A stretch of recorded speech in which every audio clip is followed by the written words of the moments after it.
Hey everyone, it is Nux, and today we are here to talk about Super Smash Bros. Ultimate for the Nintendo Switch. As you know, we already talked about Nintendo's E3 2018 presentation as a whole, but now this video is going to be about all Smash. And we're basically going to talk about Smash Bros. And what I like, what I dislike, my thoughts, opinions, predictions, all sorts of things. And let's go ahead and dive into it. So this won't be a scripted video, so I definitely will be stumbling on my words here, but just try to bear with me as I give my thoughts on this next Smash Bros. Game. So with Super Smash Bros. Ultimate, it was revealed in the 2018 presentation where at the halfway point we basically got everything blown out to us, like a whole ton of stuff. Like this was way more stuff than even I was expecting. Like I definitely was expecting a blowout for sure because this was going to be the reveal of a new Smash game, and I wasn't sure, what scale the blowout would be. But if this game truly was going to come out this year, then there would definitely be a big blowout, and we certainly got that. And it actually surprised me just how much things about the game we saw at this E3. It completely blew me away. But it's not just that fact that blew me away alone. Obviously, the game itself is what blew me away. So let's talk about each aspect of the game piece by piece. I have my notepad here, and let's just go in order. So first things first, the name. Is the name good? Now, as we talked about in my E3 predictions video, one thing that I really wanted with this Smash Brothers is I wanted it to have a proper name. Like, I never liked the fact that the Smash games on Wii U and 3DS were just called Super Smash Brothers for 3DS for Wii U. It just never really sounded catchy to me, and most people just called it Smash 4 anyway. And then you have the weird thing where Sakurai said, oh, the 3DS version is Smash 4 because it came out first, and the Wii U version is Smash 5. And it's just like, okay, but they're mostly very similar games, so they're essentially both Smash 4 in a way. But yeah, this game is most certainly a new Smash game that is called Smash Ultimate. It has a subtitle, and I think Ultimate is a very fitting name considering what goes down with this game. And I actually really do like this name. It's catchy, although the fact that it's Ultimate, there's still not really a super good short way to list it. Like, you could call it Smash U, but that's what we call Smash Wii U. And people have been trying to come up with all sorts of short names to call Smash Ultimate. I just call it Smash Ultimate or Smash Ult. I don't know. Whatever works to get that across. But yeah, name is really great. The next thing we want to talk about is whether this was indeed a new game or a port. As I said before, I think it is indeed a new game. It was confirmed that it was mostly built from the ground up. And yes, it does reuse some assets from Smash 4. It actually reuses a lot of assets from Super Smash Bros. 4. And here's what I have to rant about though. This is a little mini rant that I want to get on to people with.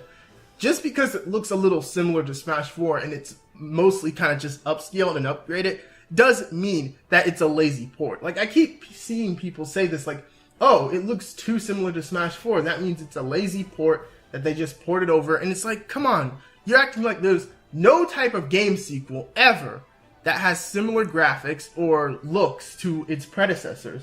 Like, think of, for example, Sonic 2. Sonic 2 definitely looks great. But was it that huge of a leap from Sonic 1 to where the games look completely unidentical? No. Or how about the Donkey Kong Country trilogy? Those games mostly look similar between each other. There's all sorts of examples I can name. I just don't get why, just because it has a similar look to the previous installment, doesn't mean it's a lazy port. And I feel like another thing I should rant about is that, do these Nintendo fans even know the definition of port anymore? Like, a port is a game that mostly was brought over with mostly the same content. Example, Mario Kart 8 Deluxe. Mario Kart 8 Deluxe, for the most part, is a port because it's mostly the same game. It's the exact same game with very few changes. Yeah, you have the addition of battle mode and some item tweaking and stuff like that, but for the most part, it is still Mario Kart 8, thus it is a port. Things like Smash Ultimate, though, are new games because while they do have assets reused from the previous installment, and it plays similar to the previous installment, that doesn't necessarily mean it is a port. It is a game that was built with assets of the previous game, and hence why they look very similar. And I feel like I don't understand why people can't grasp that distinction. But I'm done talking about that. Let's move on to the next topic. So the next thing I want to talk about is we also did indeed get the main theme. And the main theme for this game actually did indeed play during the initial reveal of this game.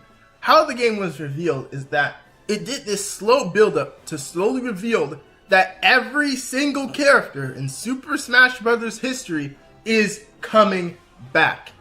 Absolutely mind-blowing. Like this blew my mind, because the way they do the reveal too, they slowly break it to you. Like they feed you these characters you obviously expect.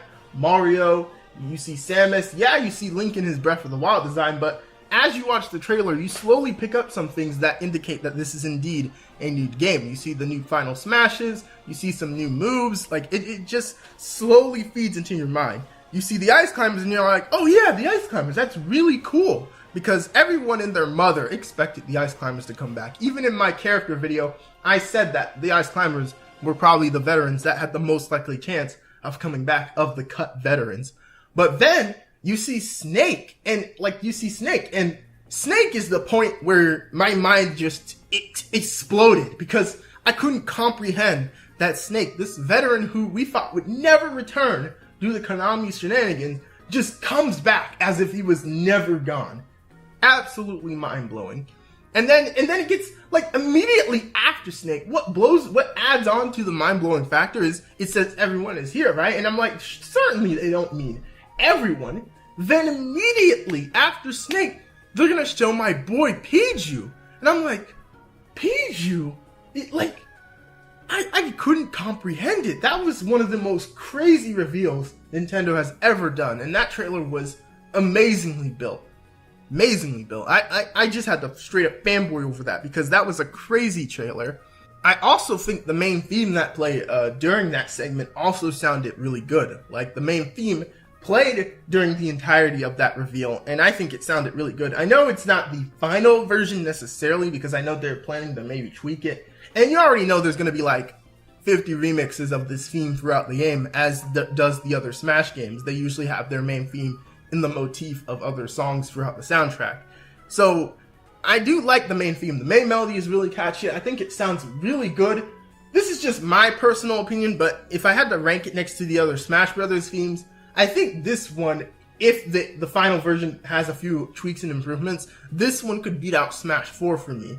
Because just the way this one sounds, it sounds less lighthearted and a little more grand in scale. Some people kind of disagree with me on that, and I don't know why, but although I don't think this necessarily beats Brawl for me, Brawl's theme is still one of the best Smash Brothers themes, because it's just really drives home the grand and epic scale. Some people say, oh, Brawl's theme sounds too dramatic. Too dramatic. This is Super Smash Brothers, where all these characters are coming together to fight. Of course it's going to sound dramatic. But that's just my 2 cents on the theme music. So to gush over more things about this game, and this video is mostly going to be gushing because I almost enjoyed a lot about this game, let's talk about some more about this game. So one thing I want to praise with this game is the look of characters. They definitely added some changes to some characters visually, definitely. Some do look a little off, like the texturing just kind of seems weird. Some look like they're made out of clay, and then some will look a little more realistic than others. It's like sort of a weird clash between the characters, but Smash has kind of always had this thing where the characters don't necessarily look in tune with each other all the time. So that doesn't necessarily bug me, but it's just something I want to point out. Moveset wise, some characters did indeed get some really nice updates. Like the overall core mechanics of Smash got improvements that I wanted to see. Now in my next Smash Bros. Talk video, and I'm going to bring that up multiple times, because one thing I loved about the reveal of this game is that this game did so many things I talked about in my next Smash Bros. Talk series. Like in my next Smash Bros. Talk series, I talked about multiple different things I wanted to see within the game, like core mechanics to be shook up a little, some movesets to be changed a little, and the game really did that in a lot of ways, and it was really cool. Now moveset wise, while the core mechanics and some of the techniques with the characters and their in general moves have been improved and stuff like that, there are some things moveset wise that I'm a little disappointed on. And for example, Mario and Link for the most part play very similar to their old counterparts still. That was a little disappointing, especially Mario, who almost has barely changed. I thought that when I saw 𝗃𝗄𝗃, because we do see 𝗃𝗄𝗃, that they were going to give him a little more changes, but basically 𝗃𝗄𝗃 is more so a cameo than anything else. He only appears when Mario does his up B, he appears in one of his taunts, I think. And yeah, that's pretty much all 𝗃𝗄𝗃 does, which I really wish they did take that a little bit further. Same with Breath of the Wild Link. Now, he definitely got a bit more updates than Mario. Mario, they kept mostly flat out the same because it's Mario. He's supposed to be this very basic character, and that's understandable. That's understandable. But I just thought maybe they could have done something different, especially since FLUDD is still there, and I'm like, eh. But Breath of the Wild Link looks really good. I'm actually really happy with the changes to him. And all the other designs, Zelda got straight up upgraded to Breath of the Wild, not Breath of the Wild Zelda, A Link Between Worlds Zelda. That's what they upgraded Zelda to. And that surprised me because it's like A Link Between Worlds, that's such a random choice. You would think they'd make her Breath of the Wild Zelda to promote that, but I guess they want all the Zelda characters now to kind of represent a different era of the Zelda games, and so that's kind of neat that she has more of a classic look to her in a way. And Ganondorf, they also made it his N64 counterpart, which I think is sort of neat. Like, there's all sorts of neat little visual touches to these characters in this game. Like, visually, in terms of the character designs and stuff like that, they look really good. The characters have never looked any better. Like, even the Mii fighters look a little clean, to be honest. Like some people are like, no, they're kind of ugly and they don't look right, proportion like that. But in a way, I'm like, oh, that's actually kind of cool how they did the Miis and stuff like that. But one thing, and this is just more of a small thing than anything else, but one thing that I love about this game is the renders. The renders, the outside game renders, look really good. Like, they look so much better than the Smash 4 ones by a long shot. I feel like the Smash 4 ones looked so kind of plastic and generic and felt kind of dull because, for the most part, that's what the amiibo were based off of in a way. So, but with these renders, they feel a lot more cleaner, sharper, have a more defined style to them. Like, that's what I really love about the renders. And you already know I gotta talk about that new Sonic the Hedgehog render. That render though, that is the cleanest Sonic render we have had since the Sonic Unleashed render.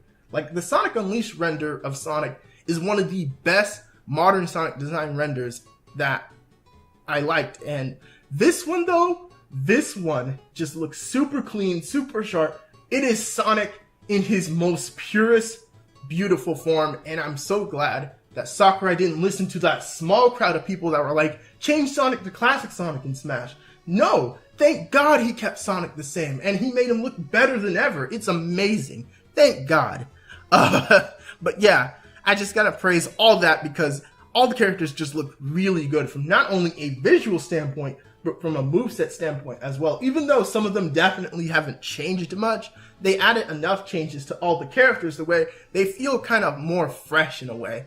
And that was my big issue with Smash 4. Going from Brawl to Smash 4, a lot of the characters, for the most part, felt very similar to that game. So it felt like I was more so picking up Brawl again, but in HD. With this game, they're adding so many different little changes and tweaks that it feels like maybe when I pick up this Smash game, it will actually feel like a whole new experience.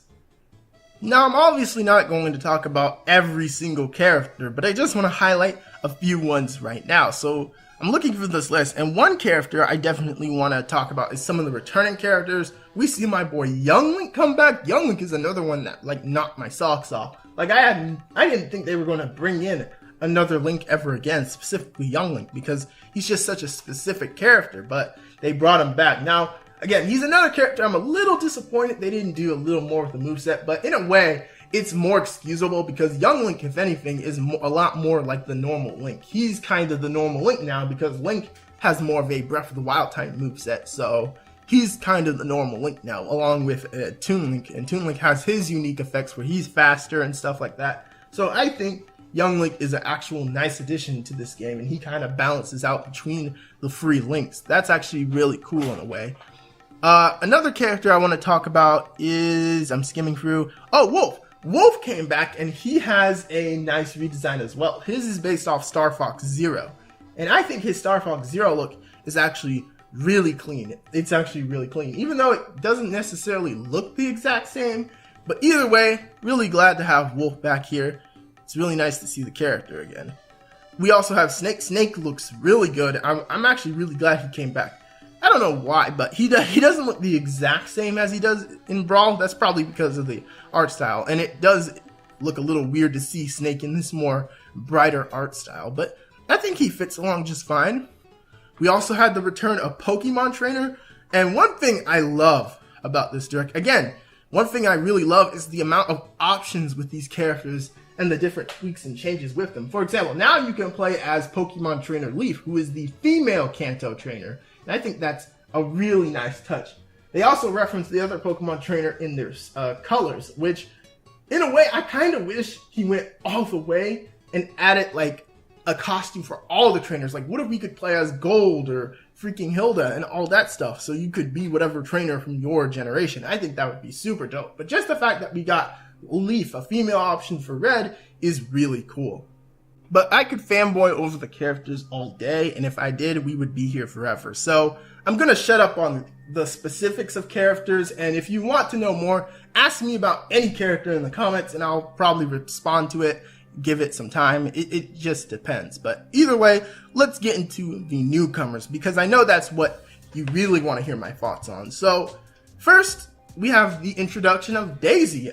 𝗖𝗍 actually got into Smash, and she's now known as an Echo Fighter. What they did is they classified clones like Dark Pit and Lucina as Echo Fighters, which are essentially characters that obviously reuse assets and stuff from other characters. So they are Echo Fighters, they're clones, and now they have a name on it. And I absolutely love how slapping the Echo Fighter name on clones is what it took to make clones get accepted. Like, now I see everyone making videos like, oh, I want this Echo Fighter for Smash. I want this Echo Fighter. Like, it's amazing how slapping a name on clones is what it took to get people to stop fighting over them, because clones are so similar and so easy to build that there's no real issue with them. Like, they don't take up a slot, they don't steal a spot from someone else, and I feel like that's been a common misconception for years.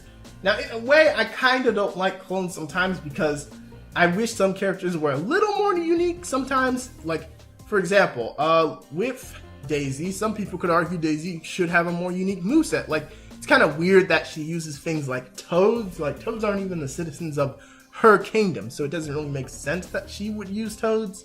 But at the same time, the fact that they got 𝗖𝗍 in there alone in itself is a miracle. So that's really cool.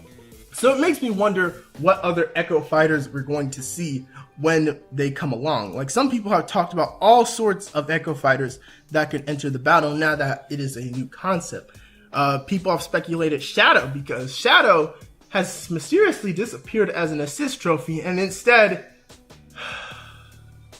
my boy Knuckles is an assist trophy. Like, I really wanted to see Knuckles as a character, but he's an assist trophy now, so you know what that means. He is most likely not going to be playable. Breaks my heart. But as I said, I wasn't really that much of in a push for Knuckles as a character. But it's just disappointing that he got thrown to the assist trophy. In a way, though, that's not too bad, because that's a lot better than what he got in Brawl, which was just a background character and a trophy and stuff like that. Being an assist trophy is actually really cool, but it hurts, man. But there is still hope for Shadow, though, because Shadow was missing as an assist trophy, and Knuckles is one now. So people think Shadow could come in as a potential Echo Fighter for Sonic, and I think that would actually be really cool.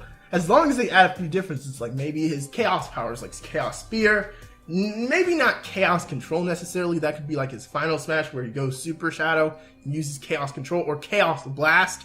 God, that would be really cool if they use Chaos Blast. But yeah, I think Shadow can be a really interesting potential character as a Echo Fighter for Sonic. Some other Echo Fighters I've considered is maybe Dixie Kong. Dixie Kong is another popular one that comes up, because Dixie Kong, I think, was considered for Smash at a point. Correct me if I'm wrong on that. But I think it would be really cool to see her in this game, considering that she's another big Donkey Kong rep. And Donkey Kong, I feel like, has always needed a little more representation. Other than, you know, the big boy, King K. Rool. And another potential Echo Fighter that I don't see as many people talk about, and I think is very possible, is 𝗃 for Fire Emblem Awakening. And the thing is, we haven't seen Robin's Final Smash, so we don't know if 𝗃 is still a part of that, but I think it's very possible 𝗃 could become an Echo Fighter to kind of come full circle with the joke of 𝗃 getting his chance. I think that would be really cool. And there's all sorts of other Echo Fighters I can talk about. Some others I can mention real quick. Maybe they could finally do the Toon Zelda thing that they want it to do, where she's very similar to Zelda, but she's kind of just in Toon form, and she's a bit smaller. So really depends on the mood. Also, maybe Black Shadow, although the reason why I think Black Shadow would have been a really good Echo Fighter for Captain Falcon is if he could basically take Ganondorf's moveset. I really wanted Ganondorf to get a more unique moveset this time, so that Black Shadow could maybe come in and take his moveset. Since he obviously would play a little more similar to Captain Falcon, it'd make more sense. But Ganondorf is still kinda a Captain Falcon clone in a way, although he does use his sword, so that's cool. So yeah, that's enough about the Echo Fighter talk though. I guess before we move on to our actual 2 newcomers, I do also want to give, again, another rest in peace to those characters that were confirmed as assist trophies. Knuckles was confirmed as one. Crystal from Star Fox was confirmed as an assist trophy, and that definitely kind of broke my heart. I was like, oh man, Crystal, why do you have to hurt me like this, Nintendo? Why? But you also have Lyn. A lot of people were pretty upset about Lyn, but honestly, I think Lyn fits more as an assist trophy. She's been that way since Brawl, I think. And I think she's more fitting for an assist trophy. I never really saw Lyn as a super really good candidate as a fighter personally, because she mostly relies on a sword, and I don't think she would be super unique enough to stand out as a new Fire Emblem rep. My boy Takamaru, my heart. Takamaru also was confirmed as an assist trophy. Bomberman was confirmed as an assist trophy. This was probably the most devastating character revealed as an assist trophy, because a lot of people were wanting him playable. But honestly, I'm just glad that Bomberman is in the game. It's funny because I always used to make jokes with my brothers that when it came time for sudden death and it started raining the bombs down, that Bomberman was the one responsible for that. And the fact that he's now in this game actually dropping bombs is kind of funny in a way to me. So honestly, I'm not too upset that Bomberman is not a playable character, but hurts, man. I'm sorry, you Bomberman fans and Takamaru fans and all that stuff. Of course, though, the big assist trophy thing was with Waluigi, where he was revealed as an assist trophy. And not only that, he was used as the example of an assist trophy that can be KO'd. So my boy Waluigi got absolutely disrespected, and it caused this weird, like, sort of controversy thing where Waluigi fans went on a rampage mad that he didn't get into Smash. It's like, it's crazy because I had never heard Waluigi fans be that vocal before. But I guess because the character has become such a meme that he has more of a following now. And it's weird because a lot of people who want Waluigi in Smash probably wouldn't even play as him, don't really care much about the character, they more so care about the meme, all sorts of dumb stuff like that. But anyway, aside from that, let's move on to our 2 actual newcomers in this game, being Inkling and, oh boy, the big boy. The big boy made it to Smash after all these years. You already know who it is. It is Ridley. Ridley finally made it to Smash after all the requesting, all the memes, everything. Ridley did indeed get into Smash, and it was absolutely mind-blowing because I had a feeling there was a chance he'd get in Smash. Sakurai would actually put him in just to knock our socks off, and oh boy, that is exactly what he did. Which always goes to show there is no loss to Sakurai. He contradicts his own statements all the time for the sake of throwing people off guard.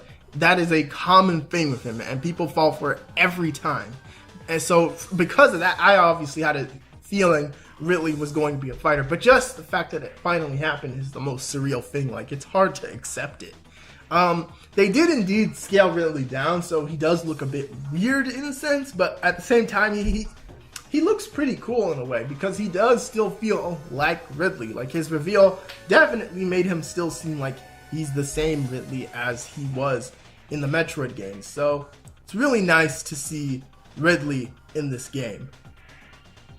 And back to the Inkling, who is the other newcomer who was revealed in that direct before, and we're now just seeing what she looks like in game. Inkling looks really good. They definitely made her very faithful to how she plays in the Splatoon games, and the mechanics with the ink and how it does more damage, really nice. Some people think it's a little broken, but I think for the most part, she won't do as much damage when she initially hits, and adding the ink gives her a little more oomph to her power. So it's a really strategic character in a way, and that's what I really like about the Inkling. The Inkling looks like it's going to be a pretty fun character to play, and I'm looking forward to playing as that character. So the next thing I guess we can talk about, because I went totally crazy in talking about the characters, so I guess we can move on to things outside the characters for now. So one thing that I really like about this is, again, it felt like Sakurai was actually listening to fans when he was talking about this game. Like, he talked about all sorts of new techniques that are definitely for the competitive community. Like, a lot of people acknowledge that, yeah, Sakurai has never really gone out his way to care for the competitive community, and honestly, I don't really like the Smash fanbase already, because I really hate the elitist mentality in these Nintendo fan bases, where parts of the fan base think they're so above people because they play a game a certain way, and it's just super dumb. And the Smash fan base is no stranger to that. But the fact that Sakurai is doing his best to appeal to all sides of the Smash fandom in a very nice, concise way is really cool. Like, I never wouldn't mind that he appealed more to the competitive side. In fact, I encouraged it in my next Smash Bros. Talk videos. I encouraged that he appealed more to the competitive side of Smash by maybe making the game a little faster, adding some new techniques to the characters and to the general core mechanics of Smash, and he indeed did that, and that definitely satisfies me. Now, obviously, there are still a few holes in there. Like, for example, some of the characters kind of are weird when they do certain moves, or the knockback is kind of off a little. And I feel like that's more so due to how the E3 demo build was a little wonky, so I think that'll definitely be a lot more cleaner as we get closer to release. Another thing also to point out is that Ridley is looking a little broken, because that man is still doing stage hazard damage, so it's kind of crazy. And Bayonetta, obviously Bayonetta is still as crazy looking as ever. Hopefully Sakurai works on that and definitely nerfs her. So yeah. Another thing I really like in terms of some of the other smaller elements of the game are the final smashes, and a lot of the final smashes definitely got an upgrade. One general thing that Sakurai wanted to do with these final smashes is he wanted to make them not only a little more flashier, but he wanted to make them more so quick and just these one-time hit final smashes, not things like transformation final smashes. Those seem to be gone completely. No one transforms into this character and just runs up and fights. Now there are these final smashes that are super quick and to the point, and honestly, I definitely kind of like that. Now, in a way, I'm more so mixed on the removal of transformation final smashes and some things like that, because I kind of like the uniqueness between the final smashes in that sense. But at the same time, I definitely do like this change, because some of the final smash changes are really good. For example, Fox and Falco finally don't use the freaking Landmaster. They actually use their crew and attack with their ships. It's really nice. Also, I'm hoping that, we haven't seen Wolf's yet, but I'm hoping Wolf's is that he maybe uses his Wolf mech from Star Fox Zero, one of the few good things from that game. Maybe Wolf fights with his squadron within his Wolfins, or whatever they're called, stuff like that. Also, we saw freaking Max DDD. DDD puts on the mask and he is in this wrestling cage, and it looks extremely cool. That is definitely one of the coolest Final Smash upgrades, and it blows my mind that Max DDD wasn't his Final Smash in Smash 4. Like, I don't even know what the heck that one in Smash 4 was. That was like just so dull and generic. Like, even the Brawl one I like more than that, because the Brawl one had character to it. But this new one, super clean. But yeah, most of the Final Smashes, for the most part, look really good. I'm super impressed with them. Now, some of them definitely still look a little bland. For example, Mario, for the most part, is simply just the same one from Brawl. And I guess because he's the basic character, he has a basic Final Smash, but at the same time, why though? Like, you couldn't make it something unique like Star Power, or he uses one of his power-ups or something. something other than just throwing a giant fireball. Dr. Mario also has the same one. I'm also hoping that some of the other characters have unique ones as well. Like Young Link, it would be cool if he got the Fierce Deity mask, but he could possibly get relegated to the Triforce Slash. Breath of the Wild Link at least has a new one, but Pikachu, for example, Pikachu doesn't have a unique one. He shares the same one as Pikachu. So not all the Final Smashes are hit out the parks, but some of them definitely did get upgraded. Another thing I want to point out, this is one thing that I actually haven't seen many people talk about in a way, and that is the potential removal of custom moves. Now, it is possible that custom moves are gone. Now, I'm not 100% sure on this yet, but I think custom moves are potentially gone. One reason I think this is Palutena's moves, for example, are more defined. They're more set. They're not necessarily reliant on custom moves now. So I think that indicates that the custom moves are gone. Another indication that the custom moves are gone are the Mii fighters. Now, Sakurai mentioned at a point that he's gearing the Mii fighters up for online. And a lot of people are like, oh, that's so dumb. The Mii fighters can customize. They have multiple different moves. It would be dumb if they were online. But the thing that people didn't seem to notice is that if custom moves are truly gone and you can't build these like custom movesets anymore, it's possible that the Mii fighters are now just defined set fighters. And the only thing you can really change is obviously the voice options and what your Mii looks like. So I think it's possible that Mii fighters are back, but they just don't have custom moves, and you can't like customize them and put them in costumes anymore. It's very possible that element was just kind of removed completely, which for the most part, I'm kind of okay with it. As I said in my next Smash Bros. Talk, I didn't like custom moves because it was a pain in the behind to collect them all, and I never really messed around with too many of them. Some of them were kind of sucky. Some of them definitely were funny and interesting, but I'm definitely a little more happy that they decided to focus on improving general movesets as opposed to messing around with these crazy custom moves and such like that. It's also cool the Mii fighters are now defined fighters in a way, because they could be online if they are defined fighters. That means they have set attacks, set patterns, stuff like that. You don't have to worry about this crazy random factor. So that's going to be really cool. Another feature that was confirmed though to return is 8-player Smash. Now 8-player Smash is confirmed to return, unlike this. Now, for the most part, like I said, I was 50-50. 8-player Smash could have come back, couldn't. Glad it is here.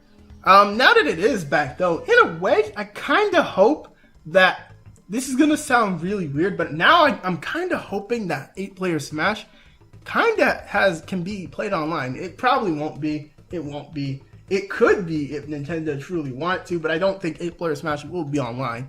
It would be really cool, and the reason why I kind of want this now is because I think I have a lot of friends who were really sold on Super Smash Bros. Ultimate, and they're really looking forward to picking up and playing the game, and I want to be able to play with all of them. But the thing is, I might not be able to play with every single one of them if, because online is mostly just 4 players, so sometimes we'll have to like swap out sessions and stuff like that. But it would be really cool if 8-player Smash could be used online in a capacity, and we could all play Smash together that way. But I know they probably wouldn't go for that because it would probably run like crap, knowing how Nintendo handles online in a way. But yeah, another thing with 8-player Smash, it basically confirms the Ice Climbers were not the thing.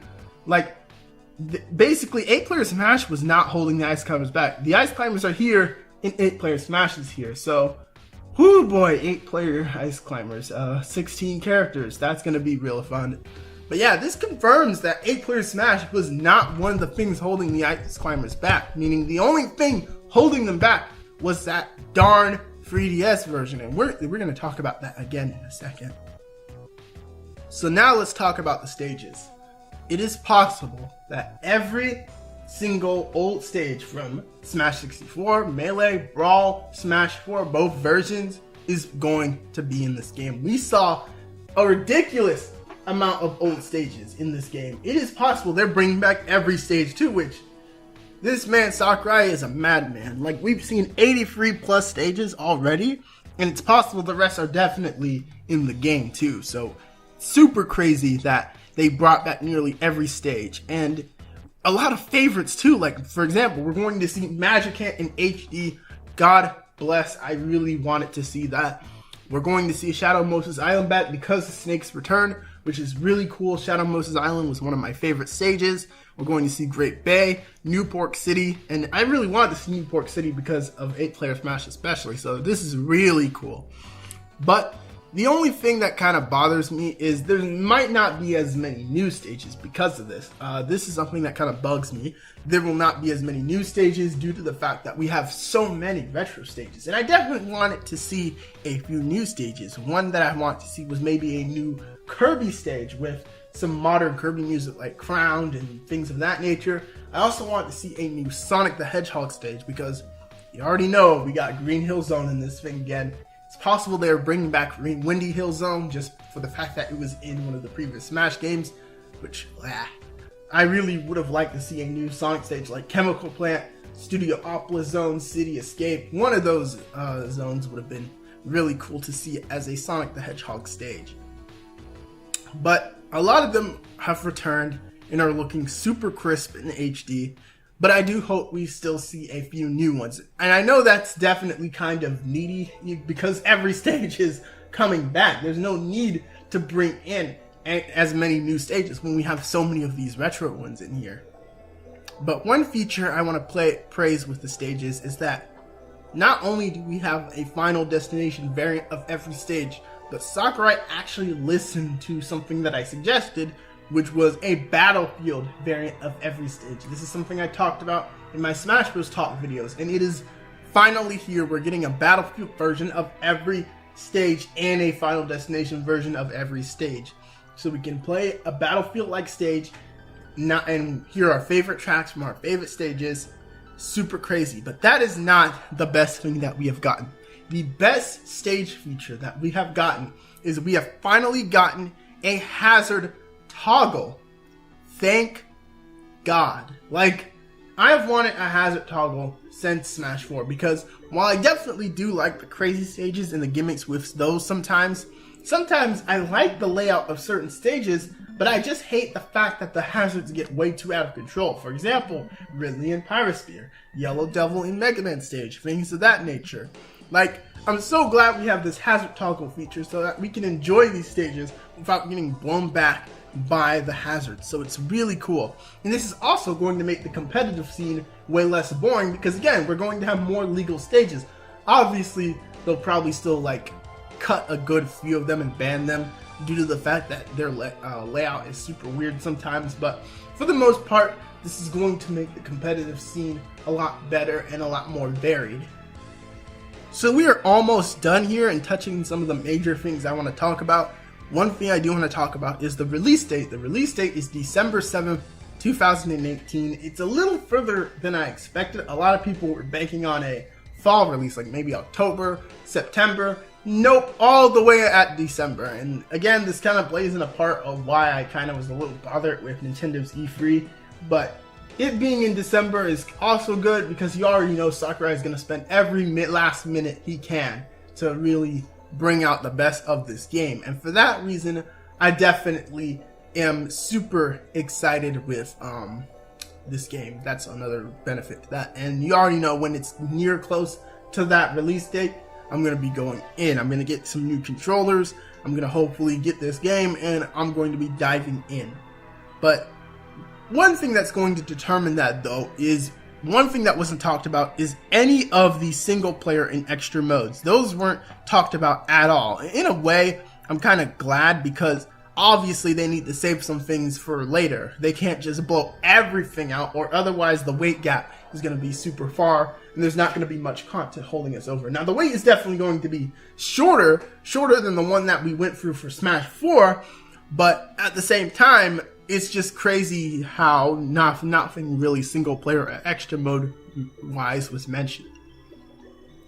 But hopefully, the reason why I'm kind of also excited to an extent is I'm hoping that they're hiding these modes because they're going to be really fire as well. Like, as you know, I talked a lot about in my Smash Bros videos of things I want to see. I want to see the classic mode improved. I want to see some of these unnecessary modes removed. And I definitely want to see the modes improve because the single player and extra mode things of Smash 4 is one reason that game is definitely on the weaker side as opposed to Brawl, which Brawl was just filled with all sorts of fun content.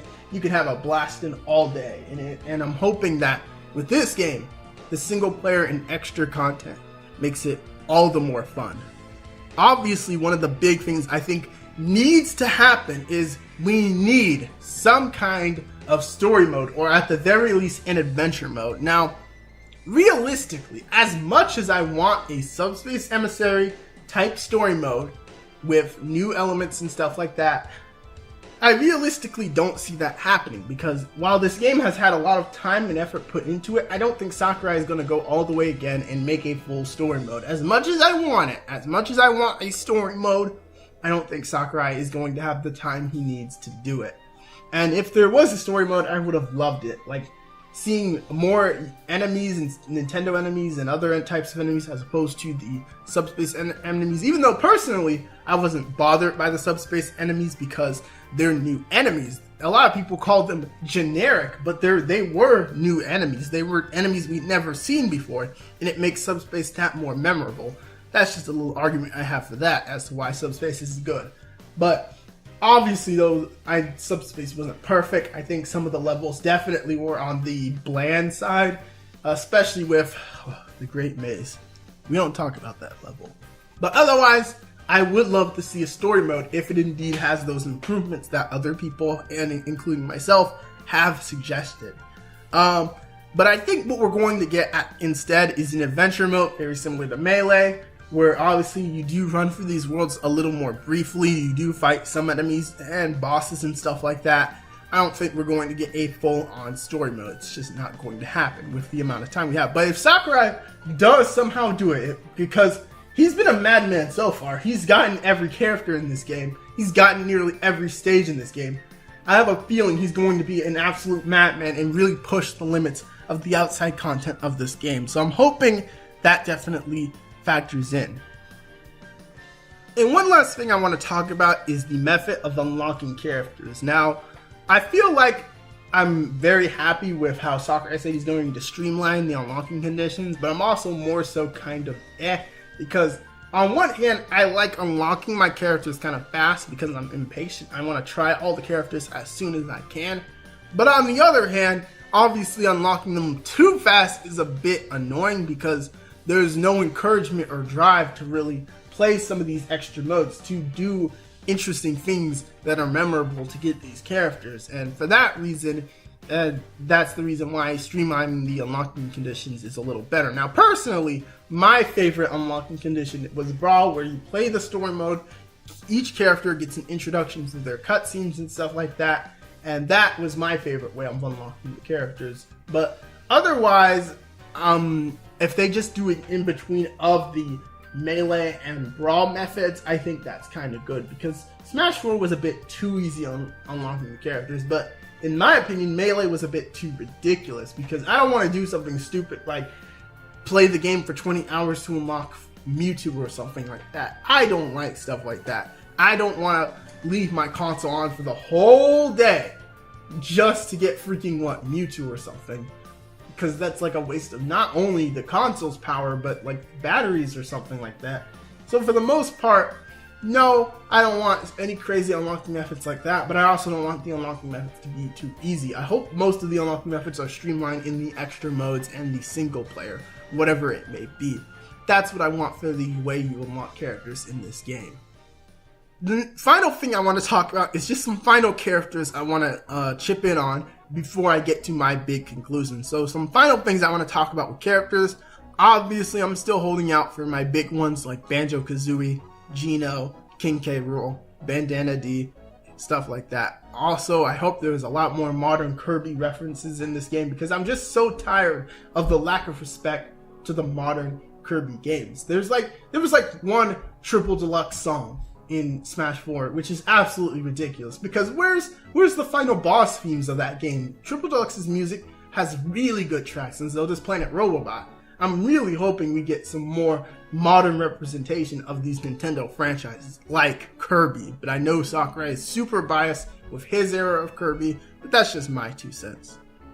And in terms of some other newcomers, I do think we're at least going to get that one big third-party in this game. Like, obviously, I do expect maybe a Ubisoft ref to be in this game. A lot of people want Rayman, but there is that small chance the rabbits could come in and cuck Rayman fans. So hopefully that doesn't happen. Maybe we will see Rayman. It all just depends on how these next few months go down. I already know we're in for a wild ride going into this game. We're in for a wild ride when it comes to characters. But I'm done with that. Let's move on to the big conclusion. So here's the conclusion, my conclusive thoughts for Super Smash Bros. Ultimate. In general, I am full excited. I love almost everything about this game. I'm hoping that the extra modes in the single player really delivers this time, because again, that's the element of Super Smash Bros. 4 that I felt was disappointing, and it was the reason why that game wasn't exactly as memorable or hype and defined as it could have been. And overall, that's kind of how I feel with Smash Ultimate. I felt like Smash Ultimate was what Smash 4 wanted to be, but they had all these restrictions and stuff like that. And now that we have Smash Ultimate on the Switch is doing fine. We have no stupid 3DS version to hold us back now. And Smash Ultimate in general looks like it's going to indeed be worthy of its title. It will be the ultimate Smash Bros. Game. But I have one concern with this. I have a feeling, like, just this bad feeling throughout the entirety of Smash Ultimate. Like, I don't know what it is, but the more I thought about it, the more I realized what it was. And that fact is, where do we go from here? Where do we go from the future? Because we have every character. Is that just going to be a standard for every game now? We expect every character to just come back and let the roster keep growing, even though we're well over nearly 60 fighters, which is crazy. Not because we're going to have Echo fighters and all these costumes and stuff. Like, it truly makes you wonder, where in God's name are we going to go after Smash Ultimate, because of how many characters we have. Now, if you want my personal take, personally, I think after Super Smash Bros. Ultimate, the Smash series needs a good rest. I think that what makes this one not as crazy as Smash 4 is Smash 4 was that Smash game after the long wait from Brawl. Brawl had quite a period to go until we got to that reveal, a full reveal of Super Smash Bros. 4. This one, we only got Smash 4 like 3 to 4 years ago, I think. So it wasn't as crazy in that sense, but it's definitely still exciting, and the hype train is still rolling full force. But I feel like after Super Smash Bros. Ultimate, the series needs a little bit of a hiatus, and to come back with more so maybe a soft reboot or something that gives the series a little more freshness to it. I don't want Smash to basically suffer the problems that some series suffer, where they occur way too often. Like, that's something that happened with Pokemon. But that's just my personal opinion. But yeah, hopefully after Smash Ultimate, the series takes a good hiatus, and in the future we get a really new and refreshing take on Super Smash Bros. But for now, I'm really happy how Smash Ultimate is looking to turn out. Super excited for the game. You already know there's going to be plenty of content about it on this channel. I might make possibly montages for some of my matches, because now that the Switch has a capture button, I can record some of my matches. There's, what else could I do? Obviously, I'm going to make possibly live reactions and talks about the newcomers and the things that get revealed between here and the release. Like, there's going to be all sorts of Smash Ultimate content. It's going to be crazy. Just like there was a lot of Smash 4 content on this channel back when it came out, because Smash 4 was when I formed the Super Gaming Squad, as it was known back then, which led to the Super Gaming Squad, which is my group of friends. So it's going to be really great when Smash Ultimate drops, and ready for the hype to begin. Alright guys, this has been Nux, and I hope you've enjoyed the video. Nux out. Peace.